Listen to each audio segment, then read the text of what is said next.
part of our audience here, and a number of different individuals have asked to take the floor. Mr. Callas, first of all. Please, questions, very clear questions for clear answers. Thank you very much, Mr. Callas.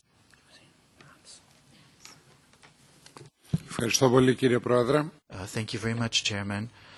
And I'd also like to thank the members of our panel who gave us the opportunity to listen to very interesting information and very useful information that's, of course, linked to our work here.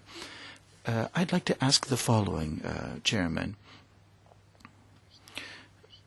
Now, even with our most optimistic approach, particularly taking into consideration what Mr. Tomowski said with getting rid of any sort of radiation altogether within thousands of years. Otherwise, we would be speaking of security of millions of years. Now, with regard to the geological disposal approach, which Mr. Appel mentioned, which is a kind of mixture of science, the concern of society. Of course, this is something which is of great concern for us as well. And with all of the information that we have right now, it appears that if we continue to have this same rate of development,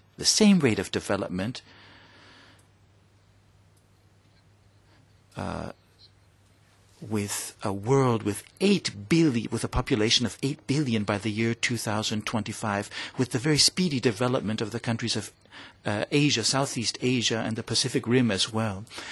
If we have the increase in the use of electricity that we've seen right now, then the energy needs of humanity,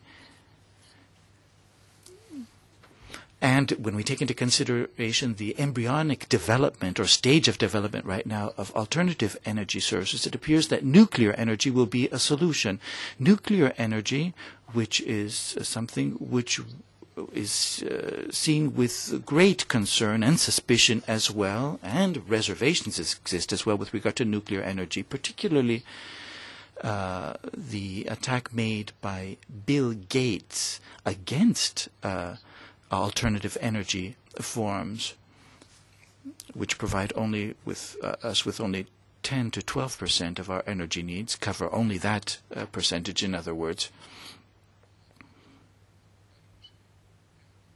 And Bill Gates attacked the situation right now, but made proposals as far as funding further possibilities as far as alternative energy sources. I was wondering what you might have to say with regard to that, the possibility of developing alternative energy sources on the one hand, and taking into consideration as well nuclear energy and the possibilities there, and the rate of development that exists right now.